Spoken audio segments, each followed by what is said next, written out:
సముద్రం ఉపరితలం నుంచి వందల అడుగుల లోతులో ఉన్న శ్రీకృష్ణుడి ద్వారకా నగరంలో ఒక వింతైన రాగి పెట్టి దాగి ఉందని, ఆ రాగి పెట్టెలో శ్రీకృష్ణుడి యొక్క ఒక వజ్ర ఆయుధం దాగి ఉందని, అది మనందరికీ తెలిసిన శ్రీకృష్ణుడి చేతిలో ఉండే సుదర్శన చక్రం. శ్రీకృష్ణుడు తన అవతారం చాలించి ఈ భూమిని వదిలి వెళ్లే ముందు ఆ సుదర్శన చక్రాన్ని ద్వారకాలోని ఎక్కడో దాచి ఉంచాడనేసి, అది ఇప్పటికీ సముద్ర గర్భంలో ద్వారకతో పాటు మునిగిపోయిందని అంటూ ఉంటారు.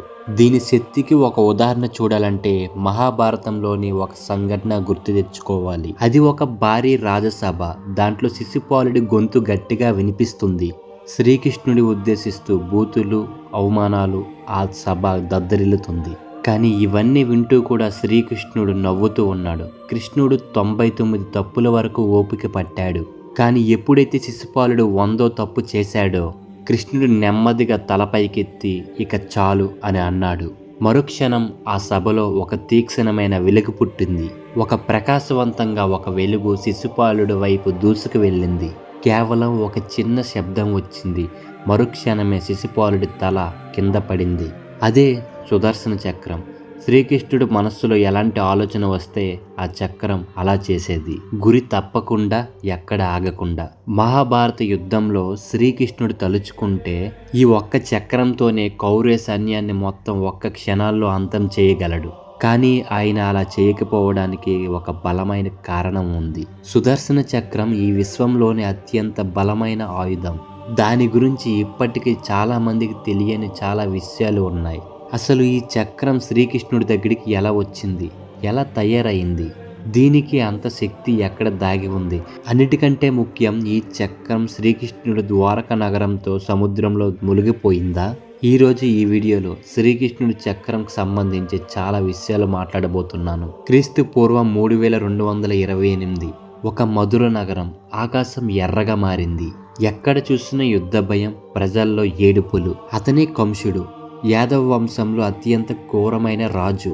ఒక ఆకాశవాణి చెప్పిన జోస్యం విని భయపడి తన సొంత చెల్లెలైన దేవకిని, తన భర్త అయిన వసుదేవుడిని ఒక జైల్లో బంధించాడు. దేవకి కడుపులో పుట్టే 8వ బిడ్డ చేతిలో తన మరణం ఉందని దేవకికి పుట్టే ఒక్కొక్క బిడ్డని నరుక్కుంటూ వచ్చాడు. కానీ శ్రీకృష్ణుడు పుట్టినప్పుడు ఆ రాత్రి ఒక భయంకరమైన గాలివాన ఏర్పడి చెరసాల తలుపులు వాటంతట అవే తెరుచుకున్నాయి. కాపలాదారులు గాఢ నిద్రలోకి జారుకున్నారు. పసిబిడ్డగా ఉన్న శ్రీకృష్ణుని రక్షించడానికి వసుదేవుడు రాత్రి తనను తీసుకుని వెళ్లి నందుడు గోకులం దగ్గర వదిలిపెట్టాడు. అక్కడి నుంచి భగవంతుడైన శ్రీకృష్ణుడు తన జీవన విధానాన్ని మొదలుపెట్టాడు. ఆయన తన శక్తియుక్తులతో, తెలివితేటలతో ధర్మస్థాపనని నిలబెట్టాడు. అలాగే తన జీవితాన్ని అంకితం చేశాడు. కృష్ణుడు సాధారణ దేవుడు కాదు, సాక్షాత్తు శ్రీ విష్ణు అవతారం. ఆయన దగ్గర ఎంతటి అద్భుత శక్తులు ఉండేవంటే విశ్వ నియమాలు సైతం మార్చగలడు. సూర్యుడిని కూడా చీకటితో కప్పేయగల ఆయుధాలు తన సొంతం. ఉదాహరణకు మహాభారత యుద్ధంలో 14వ రోజు ఏం జరిగిందో చూద్దాం. అర్జునుడు ఒక భయంకరమైన ప్రతిజ్ఞ చేశాడు. సూర్యుడు అస్తమించే లోపు జయద్రథుడిని చంపకపోతే ఆ మంటల్లో దూకి తనే ఆత్మహత్య చేసుకుంటానని ప్రతిజ్ఞ చేశాడు. కౌరవులకు అర్జునుడి యొక్క ప్రతిజ్ఞ ఒక పెద్ద అవకాశంగా మారింది. ఎందుకంటే అర్జునుడు బతుకున్నంత వరకు పాండవుల్ని జయించడం అసాధ్యం. ఈ ప్రతిజ్ఞ వినగానే కౌరవులు భయపడి జయద్రథుడిని దాచడానికి ప్రయత్నిస్తారు. సూర్యాస్తం అయ్యేలోపు జయద్రథుడు అర్జునుడి కంట పడకూడదని వాళ్ళ చేసిన ప్రయత్నం ఫలించింది. 14వ రోజు సూర్యాస్తమం అయిపోయింది. ఆకాశం మొత్తం చీకటిగా మారిపోయింది. మాట తప్పినందుకు అర్జునుడు అగ్నిలో దూకడానికి సిద్ధమయ్యాడు. అది చూసిన జయద్రథుడు బయటకు వచ్చి అర్జునుడు చూసి నవ్వసాగాడు. తమకి అడ్డుగా ఉన్న అర్జునుడు చనిపోతున్నాడు. కౌరవులు కూడా పండగ చేసుకుంటున్నారు. కానీ అప్పుడే ఒక వింత జరిగింది. ఆకాశంలో సూర్యుడి కాంతి. సూర్యుడు ఒక్క క్షణాల్లో కనిపించాడు. ఇది సుదర్శన చక్రం చేసిన ఒక అద్భుతం. శ్రీకృష్ణుడు ఆజ్ఞ మేరకు చక్రం సూర్యుడిని కప్పి ఉంచింది. పగటిపూటే రాత్రి అని ఒక భ్రమ కల్పించింది. జయద్రథుడు బయటికి రాగానే సూర్యుడు వెంటనే బయటకు వచ్చాడు. అప్పుడే అర్జునుడు జయద్రథుడిని వధించాడు. మీకు తెలుసా, సుదర్శన చక్రం కేవలం దేవుడిలో వాడే ఆయుధం కాదు. అది శ్రీకృష్ణుడి శరీరంలో ఒక భాగం లాంటిది. అది ఎప్పుడు ఆయన వెంటే ఉంటూ అతను ఆజ్ఞ పాటిస్తుంది. దాని లక్ష్యం ఎవరైనా సరే వాళ్ళ అంతం ఖాయం. దాని శత్రువు ఎక్కడ దాక్కున్నా, ఈ లోకంలో ఎక్కడున్నా సరే సుదర్శన చక్రం అన్ని విధాలు గ్రంథాల నుంచి అన్ని దిక్కుల నుంచి వాళ్ళని దాక్కున్నా సరే వాళ్ళని వేటాడుతుంది. పని పూర్తి కాగానే మళ్ళీ శ్రీకృష్ణుడి చేతిలోకి వెళ్తుంది. అందుకే శ్రీకృష్ణుడి చక్రాన్ని ఋగ్వేదంలో వీల్ ఆఫ్ టైం అని వర్ణించారు, అంటే కాలచక్రం.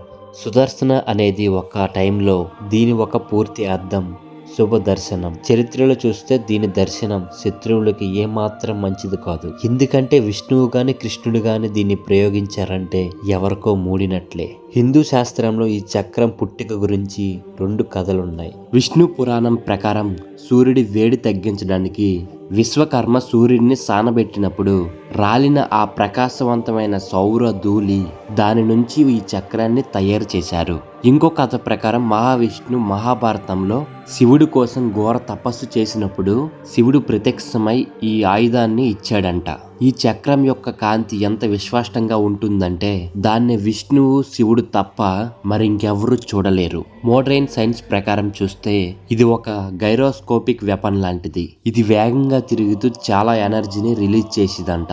దీనికి విష్ణువు చేతితో ఆలోచనలతో కనెక్టివిటీ ఉంటుంది. మరో శక్తివంతమైన సిద్ధాంతం ఏంటి అంటే ఈ చక్రం క్వాంటం ఎంటాంట్వం ద్వారా శ్రీకృష్ణుడి చేతితో అనుసంధానించి ఉంటుంది. కృష్ణుడి యొక్క ఆలోచన ఎక్కడికి వెళితే సమయం వృధా చేయకుండా ఆ చక్రం అక్కడికి వెళుతుంది. మహాభారత సమయంలో కృష్ణుడిని శత్రువులు ఎన్నోసార్లు అవమానించారు, కోపం తెప్పించారు. చివరికి పాండవులు కూడా తన అవసరం కోసం శ్రీకృష్ణుడి యొక్క చక్రాన్ని వాడమని అడిగారు కూడా. కానీ శ్రీకృష్ణుడు ఎప్పుడు ఆవేశంలోనో ఆలోచన లేకుండా దీన్ని వాడలేదు. ఎందుకంటే సుదర్శన చక్రాన్ని ఉపయోగించడం అంటే ఎదుటివారి సర్వం నాశనం చేయడమని ఆయనకు తెలుసు. ధర్మం పూర్తిగా తప్పినప్పుడు, శిశుపాలుడి 100వ తప్పు ముగిసినప్పుడు, అలాగే పాపాలు పండినప్పుడు మాత్రమే ఈ అస్త్రం బయటికి వస్తుంది. అసలు ఈ అస్త్రం నిర్మాణం ఎలా ఉంటుంది? సాధారణంగా సుదర్శన చక్రాన్ని ఒక లోహపు డిస్క్ లాగా దాని అంచుల భాగంలో పదునైన బ్లేడ్స్ ఉన్నట్లుగా చూపిస్తూ ఉంటారు. హిందూ ధర్మంలో 108వ నెంబర్కి ఎంత పవిత్రత ఉందో అందరికీ తెలిసిందే. జపాలు మరియు మంత్రాలు 108 సార్లు పఠిస్తూ ఉంటారు. శాస్త్రీయంగా చూస్తే ఈ చక్రం గాలిలో తిరుగుతున్నప్పుడు దాని వేగం ఎంత భయంకరంగా ఉంటుందంటే తన చుట్టూ ఉన్న గాలిలోని అణువులను కాల్చేసి ప్లాస్మా లాంటి విపరీతమైన వేడిని పుట్టిస్తుంది. పురాణాల్లో దీని సూర్యుడి వంటి ప్రకాశవంతంగా మెరుపు వంటి వేగంతో దీన్ని వర్ణిస్తారు. దీని వేగానికి ఒక ఉదాహరణ సాల్వా రాక్షసుడి కథలో కనిపిస్తుంది. సాల్వా తన మాయావి విమానమైన సౌబాలో వచ్చి ద్వారకపై దాడి చేశాడు. తన మాయజలంతో భ్రమలు కల్పించి ద్వారక నగరాన్ని ధ్వంసం చేయడం స్టార్ట్ చేశాడు. ద్వారక సైన్యం ఎంత పోరాడినా ఆ మాయలతో పోరాడలేకపోయింది. అప్పుడు శ్రీకృష్ణుడు యుద్ధంలోకి దిగి సుదర్శన చక్రాన్ని వదిలిపెట్టాడు. ఆ చక్రం మెరుపు వేగంతో వెళ్లి సాల్యుడి యొక్క రథాన్ని 2 ముక్కలు చేసింది. అలాగే అక్కడ మాయలన్నిటిని అంతం చేసి అక్కడ పని ముగించుకొని తిరిగి వెనక్కి వచ్చింది. సరే, సుదర్శన చక్రం శక్తి గురించి మనకు అర్థమైంది. కానీ ఈ చక్రం కాలం డైమెన్షన్స్ లను ఎప్పుడు దాటింది? ఎప్పుడైనా ఒక శత్రువుని వెంటాడుతూ సుదర్శన చక్రం వేరొక బ్రహ్మాండంలోకి వెళ్ళిన సంఘటన మన పురాణాల్లో ఉందా? అది దుర్వాస మహర్షి. ఆయన తన కోపానికి పెట్టింది పేరు. ఒకసారి ఆ కోపంలోనే శ్రీకృష్ణుడు పరమభక్తుడైన అంబరాసుడిని ఎలాంటి కారణం లేకుండా శపించాడు. ఈ విషయం తెలిసిన శ్రీకృష్ణుడు స్వయంగా రాకపోయినా తన సుదర్శన చక్రాన్ని పంపించారు. ఈ చక్రం ముందుగా దుర్వాస మహర్షి తన మంత్రశక్తులతో సృష్టించిన రాక్షసుడిని అంతం చేసి, కానీ అది అక్కడతో ఆగలేదు. దుర్వాస మహర్షి వెంటపడింది. ప్రాణాలు కాపాడుకోవడానికి ఆ మహర్షి వెతకని చోటు లేదు. భూలోకం నుంచి బ్రహ్మలోకం వరకు, అక్కడి నుంచి శివలోకానికి వెళ్ళాడు. వేరువేరు దిశల్లో వేరువేరు బ్రహ్మాండాల్లో శరణు కోరారు. కానీ సుదర్శన చక్రాన్ని ఆపగలిగే శక్తి ఎవరి దగ్గర లేదు కదా. అది ఒక మిషైల్ కంటే చాలా పవర్ఫుల్. చివరికి ఆ మహర్షి ఏం చేయలేక అంబరాసురు దగ్గరికి వచ్చి క్షమాపణ అడగాల్సి వచ్చింది. అప్పుడు మాత్రమే ఆ చక్రం శాంతించింది. దీన్ని బట్టి అర్థం చేసుకోవచ్చు సుదర్శన చక్రం కాలానికి బ్రహ్మాండానికి అతీతమైనదని. సరే, ఇదంతా విన్నాక మీ మనస్సులో ఒక ప్రశ్న మొదలవుతుంది. శ్రీకృష్ణుడు ఈ భూమిని వదిలి వెళ్ళినప్పుడు మరి ఇంత శక్తివంతమైన ఆయుధం ఏమయ్యింది? ఇప్పుడు ఎక్కడ ఉంది? దీనికి సంబంధించి 2 రకమైన వాదనలున్నాయి. మొదటిది, మన పురాణాల ప్రకారం వేటగాడి బాణం తగిలిన శ్రీకృష్ణుడు తన అవతారం చాలించి వైకుంఠానికి వెళ్ళినప్పుడు ఈ చక్రం కూడా ఆయనతో పాటే వైకుంఠానికి వెళ్ళిపోయింది. రెండో రకమైన వాదన, మనుషులు ఆ శక్తి కోసం ఆశపడి దానికోసం వెతికి చెడు ప్రయత్నాలు తలపెట్టకూడదని గ్రంథాల్లో అది వెళ్ళిపోయినట్లు రాశారు. కానీ నిజానికి శ్రీకృష్ణుడు వెళ్ళిపోయినప్పుడు కూడా ఆ చక్రం అక్కడే ఉండిపోయింది. బహుశా సముద్ర శిబిరాలలో ద్వారకా నగరం అంతమించినప్పుడే ఆ చక్రం ఆ సముద్ర గర్భంలో ఎక్కడ ఉండిపోయిందని హిందూ శాస్త్రం యొక్క ఒక నమ్మకం. హిందూ శాస్త్రం ఒక విషయాన్ని చాలా స్పష్టంగా చెప్పాయి. ఈ చక్రాన్ని పట్టుకునే శక్తి కేవలం ఇద్దరికి మాత్రమే ఉందని. ఒకటి శ్రీకృష్ణుడు, రెండవది పరమేశ్వరుడు. మిగతా ఎవ్వరూ దాని తేజస్సుని తట్టుకోలేరు. దాన్ని ధరించే ఓపిక ఎవ్వరికీ ఉండదు. సుదర్శన చక్రమే కాదు, మన పురాణాల్లో బ్రహ్మాస్త్ర లాంటి ఆయుధాల పురాణాలు కూడా ప్రస్తాపన ఉంది. ఆశ్చర్యకర విషయం ఏంటంటే కేవలం దేవుళ్లే కాదు, దేవతలు శక్తులు ఉన్న కొంతమంది మనుషులు కూడా ఇలాంటి ఆయుధాలు ధరించారు. కేవలం సుదర్శన చక్రమే కాదు, బ్రహ్మాస్త్రం గురించి కూడా ఒక మాట ఉంది. ఈ అస్త్రం ఒక్కసారి ప్రయోగిస్తే అక్కడ మిగిలేది బూడిద, విధ్వంసం మాత్రమే. బ్రహ్మాస్త్రం తర్వాత వచ్చేది పరమశివుడి యొక్క పాశుపతి అస్త్రం. దీని గురించి పురాణాల్లో ఏం చెప్పారు అంటే దీని శక్తి ఎంత స్థిరంగా ఉంటుందంటే ఇది ఒక్కసారి బయటికి వస్తే విశ్వం నియమాలనే కాదు, స్పేస్ టైం కంట్రోలేషన్ అంటే ఈ శూన్య గతిని కూడా మారుస్తుంది. సృష్టి దిక్సూచిని మారుస్తుంది. అర్జునుడు తపస్సు చేసి ఈ పాశుపతి అస్త్రాన్ని సంపాదించాడు. కానీ అతను ఎప్పుడు దీన్ని ఉపయోగించలేదు. అతను ఎంత కోపంగా ఉన్నా సరే ఈ అస్త్రాన్ని వాడాలనే ఆలోచన రాకుండా శ్రీకృష్ణుడు జాగ్రత్త పడ్డాడు. ఎందుకంటే అది వాడితే ప్రపంచం మొత్తం నాశనం అవుతుంది. శ్రీకృష్ణుడి గురించి చదివినప్పుడల్లా నాకు ఒక ఆలోచన వస్తుంది. మన కృష్ణుడిని ఎప్పుడు నవ్వుతూ ఉండే రూపంలోనే చూస్తాం. కానీ ఒక మనిషి జీవితంలో ఎన్ని కష్టాలు అనుభవించారో చాలా మందికి తెలిసినా అవి అనుభవంలోకి రావు. పుట్టినప్పటి నుంచి యవ్వనం వరకు కన్న తల్లిదండ్రులకి దూరంగా పెరిగాడు. ఆయన పుట్టక ముందు ఆయన అన్నల్ని కంసుడు చంపేశాడు. మేనమామ పంపిన రాక్షసులు చంపుతూనే బాల్యం గడిచింది.